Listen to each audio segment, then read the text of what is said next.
نام سے جو بڑا مہربان اور نہایت ہی رحم کرنے والا ہے۔ تمام حضرات درود پاک پڑھیے۔ اللہم صلی علی محمد وعلی آل محمد کما صلیت علی ابراہیم وعلی آل ابراہیم انک حمید مجید۔ اللہم بارک علی محمد وعلی آل محمد کما بارکت علی ابراہیم وعلی آل ابراہیم انک حمید مجید۔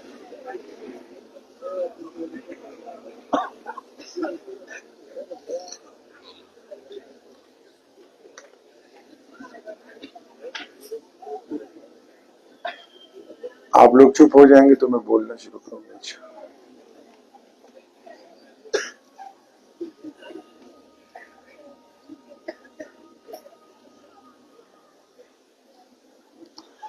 ہزار جدت ترازیوں کے مزاج بدلا کرے زمانہ، مگر یقین رہے گا عامر مزاج باطل وہی پرانا۔ عروج سے بہرور نہ ہوگی کبھی حیات منافقانہ، ذباب اسلام کا وظیفہ مگر خیالات کافرانہ۔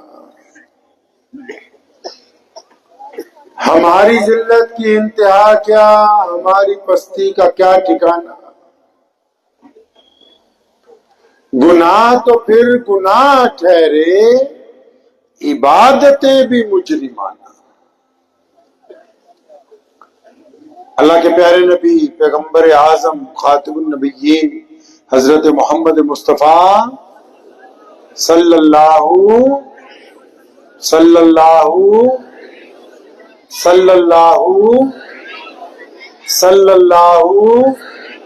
آواز ہی نہیں آتی تمہاری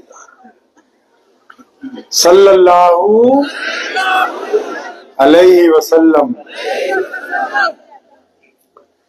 پیارے نبی علیہ الصلوۃ والسلام سیدنا ابوبکر صدیق رضی اللہ تعالیٰ عنہ کو ساتھ لے کے ہجرت کے لیے نکلے ہیں مکۃ المکرمہ سے۔ ابھی ایک دو دن ہوئے ہیں اور آپ علیہ الصلوۃ والسلام غار میں تشریف رکھتے ہیں۔ ابو جہل بھی، عتبہ بھی، ولید بھی، جتنے بھی بڑے بڑے چودھری ہیں مکے کے، وہ پاگلوں کی طرح محمد رسول اللہ صلی اللہ علیہ وسلم کو تلاش رہے ہیں، کہاں چلے گئے؟ ہم نے تو ابھی بدلہ لینا تھا نعوذ باللہ۔ اب جب وہ تلاش رہے ہیں، انہوں نے اپنے بندے بھی لگائے، مخبر بھی لگائے، جاسوس بھی لگائے۔ تو چند دن کے بعد ایک جاسوس نے آ کے ابو جہل کو کہا، جو ان سب کا بڑا چودھری تھا، گورنر تھا جو مکے کا اس وقت،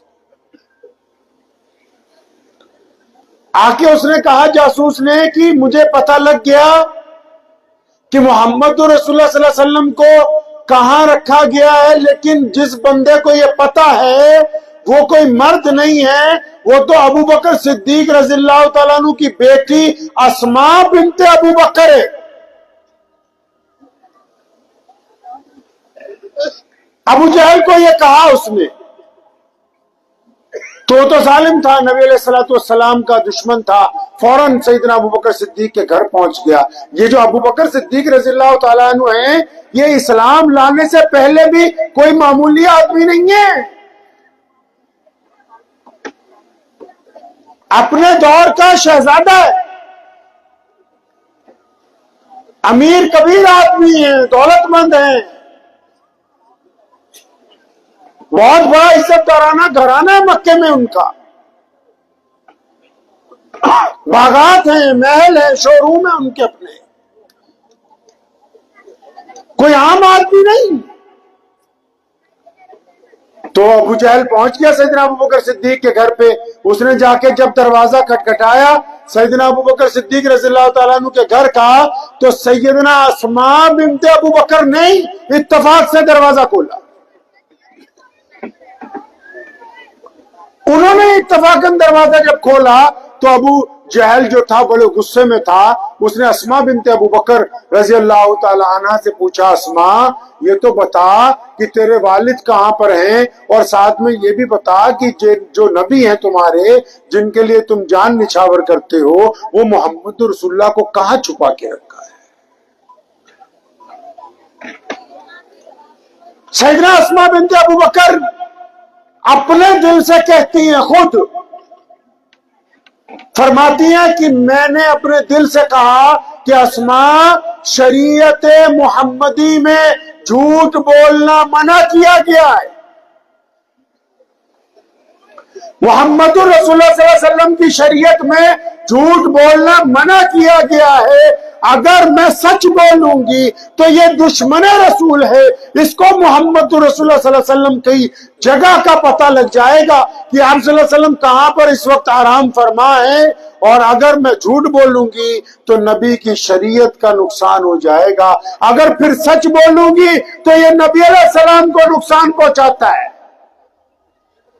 اب اسما کے سامنے یہ چیلنج آ کے کھڑا ہو گیا کہ اگر اسما سچ بولتی ہے تو نبی علیہ السلام کی ذات مبارکہ کو نعوذ باللہ نقصان پہنچنے کا اندیشہ ہے، اور اگر جھوٹ بولتی ہے تو محمد رسول اللہ کی جو بنیاد ہے، رسول اللہ کے جو احکامات ہیں ان کے ٹوٹ جانے کا خطرہ ہے۔ تو سنو اسما نے کیا کہا۔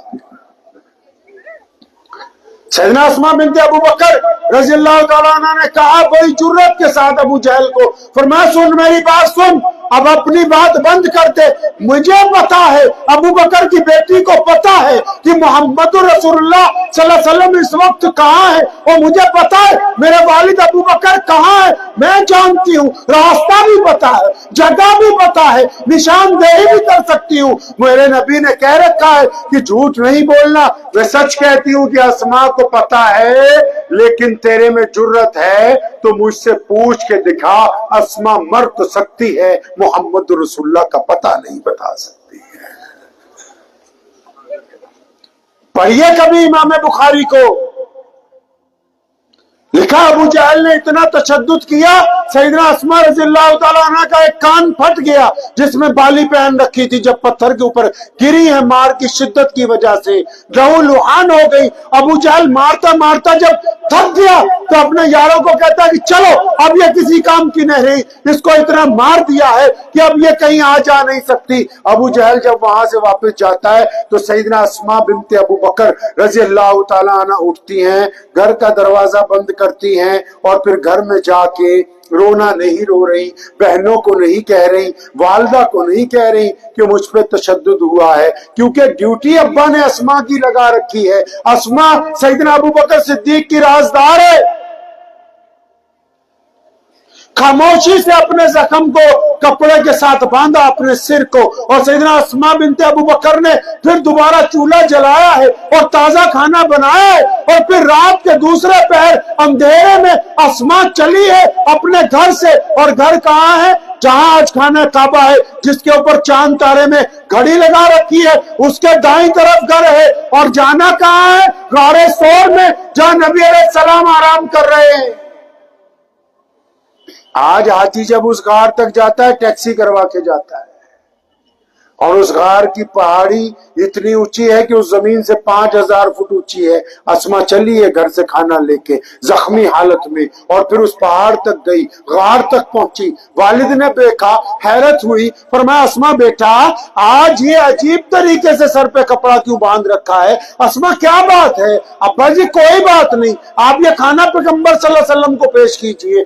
نبی علیہ السلام کو پتہ لگا، پیارے محبوب صلی اللہ علیہ وسلم پوچھتے ہیں اسما بیٹا بتاؤ تو صحیح ہوا کیا ہے؟ جب رحمت للعالمین نے پوچھا تو اسما کی آنکھوں سے آنسو نکل آئے، فرمایا یا رسول اللہ صلی اللہ علیہ وسلم ابو جہل نے آپ کا پتہ پوچھنے کے لیے مجھ پر تشدد کیا ہے۔ نبی علیہ السلام نے ہاتھ اٹھائے اللہ کریم کے دربار میں کہ الہ العالمین ابو بکر پر اور اس کی اولاد پر اور اس کے پورے کنبے پر آپ کرم فرمائے، ابو بکر جو قربانیاں دے رہا ہے، اس کا خاندان جو قربانیاں دے رہا ہے، اس کا بدلہ اگر کوئی دے سکتا ہے تو صرف اللہ ہی کی ذات دے سکتی ہے۔ ایک بیٹی ہے اپنے گھر میں بیٹی قرآن پڑھ رہی ہے اور اس کا بھائی چلا جا رہا تلوار لیے کس کو مارنے کے لیے؟ محمد رسول اللہ صلی اللہ علیہ وسلم کو نعوذ باللہ قتل کرنے کے لیے۔ راستے میں ایک صحابی ملے، پوچھا عمر کہاں جاتے ہو؟ فرمایا میں جا رہا ہوں نعوذ باللہ تمہارے نبی کے خلاف۔ فرمایا ہمارے نبی کو بعد میں دیکھنا، تمہارے گھر میں جاؤ نا، تمہاری بہن جو ہے اور تمہارا جو بہنوئی ہے ان دونوں نے کلمہ لا الہ الا اللہ محمد رسول اللہ پڑھ لیا ہے۔ یہ ٹھیک ہے کہ نبی علیہ السلام نے دعا کی تھی کہ یا تو عمر مسلمان ہو جائے یا عمر مسلمان ہو جائے، لیکن عمر رضی اللہ تعالیٰ عنہ کے ایمان لانے کے پیچھے جس کا استقامت ہے، جو جرت ہے، وہ کسی مرد کی نہیں ہے، وہ سیدنا عمر رضی اللہ تعالیٰ عنہ کی بہن ہے۔ شدت سے مار کھائی، بہنوئی نے مار کھائی، مار کھانے کے بعد سیدنا عمر کو لگا کہ اب یہ دین چھوڑ دے گی، اس کے باوجود کہتی ہے کہ بھائی جان آپ بھی اگر محمد رسول اللہ صلی اللہ علیہ وسلم کا کلام سن لیں، آپ بھی اگر اس رب کریم کا کلام پڑھ لیں تو آپ بھی ہمارے ساتھ شامل ہو جائیں گے۔ اسلام کو جس نے دوسرا سب سے اولو العزم خلیفہ دیا، جس نے مسلمانوں کو عزت اور عظمت دی، اس کے پس منظر میں ایک بیٹی کھڑی ہے۔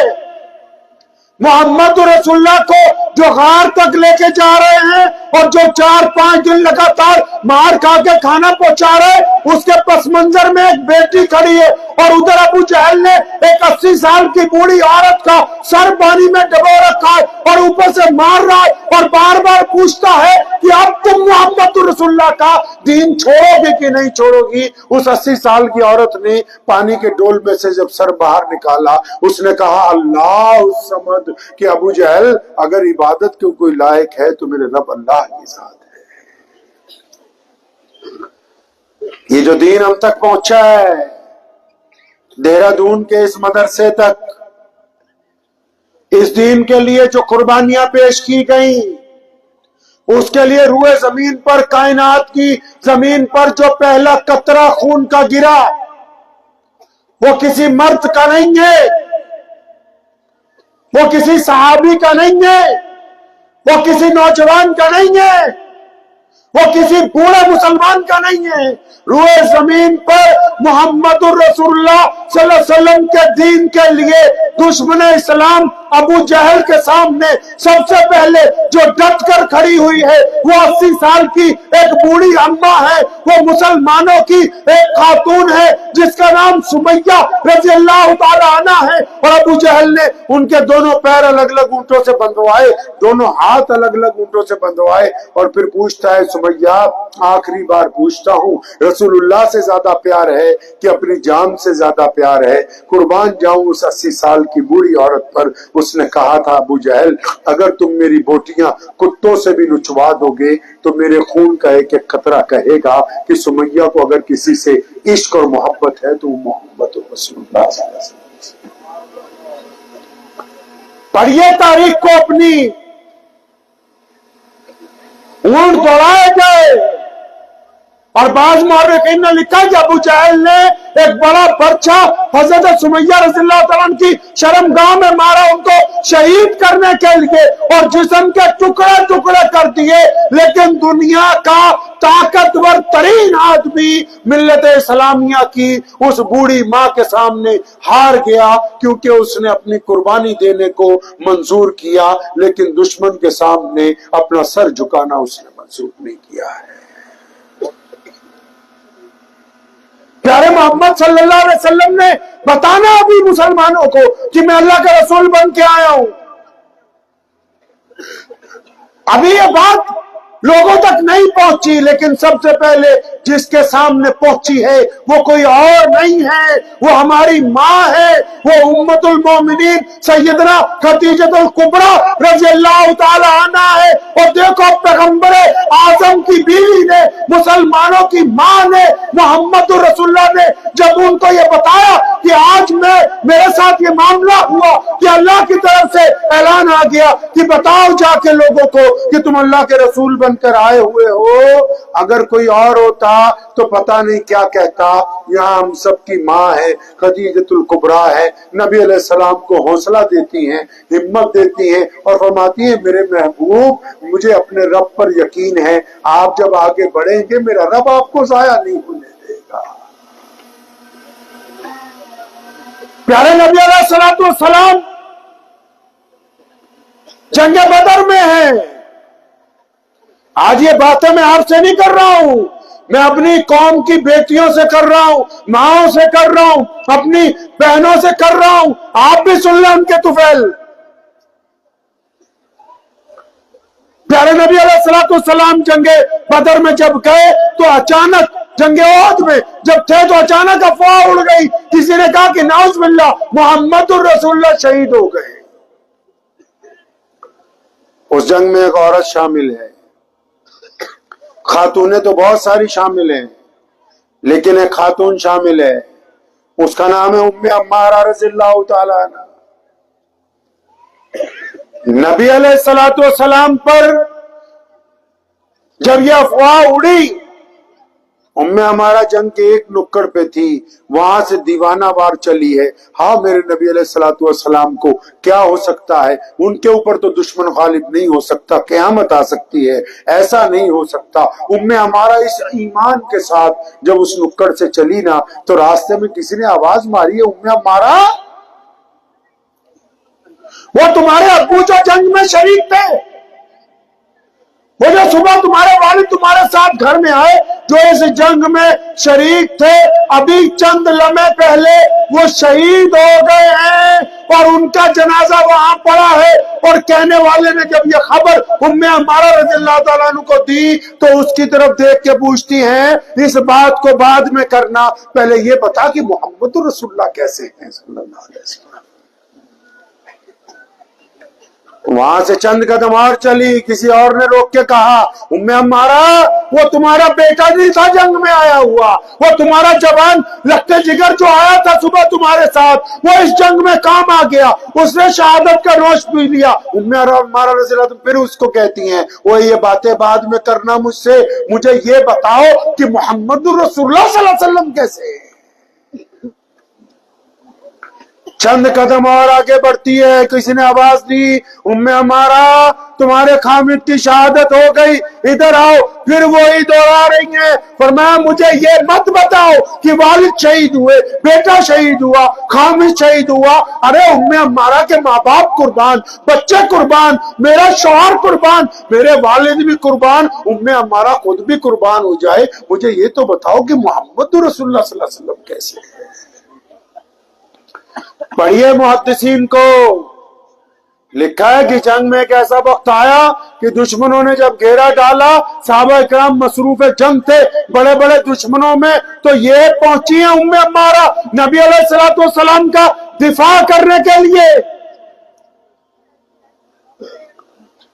اور قدم اکھاڑ کے دشمن کے پیچھے کرتی ہے تاکہ قیامت تک کے لوگوں کو یہ بتانا تھا کہ صرف مسلمان مرد نہیں، عورتوں میں بھی اللہ کریم نے وہ ایمان کا جذبہ رکھا ہے، وہ محبت رسول صلی اللہ علیہ وسلم قائم کر رکھی ہے کہ جب وہ اپنے نبی علیہ السلام کی شان و عظمت کے لیے گھر سے نکلے گی تو پھر ان کے سامنے دنیا کی کوئی طاقت ٹھہر نہیں سکتی ہے۔ اور میرے نبی علیہ السلام نے بھی، اور میرے نبی علیہ السلام نے بھی پھر بیٹیوں کی عظمت بیان کی ہے، ماؤں کی عظمت بیان کی ہے، بہنوں کی عظمت بیان کی ہے، جو شہید ہو گئی ان کی عظمت بیان کی ہے محمد رسول اللہ نے۔ امی عائشہ رضی اللہ تعالیٰ عنہ نے مدینہ منورہ میں ایک دن ویسے ہی بڑے ادب کے ساتھ نبی علیہ السلام کو سوال کیا تھا، یا رسول اللہ صلی اللہ علیہ وسلم آپ اکثر امی خدیجہ کو یاد کرتے رہتے ہیں، مسلمانوں کی اس پہلی ماں کو جو بوڑھی خاتون تھی۔ امی عائشہ رضی اللہ عنہ نے فرمایا آپ خدیجہ کو یاد کرتے ہیں جو بوڑھی خاتون تھی، آپ کو جب دیکھتے ہیں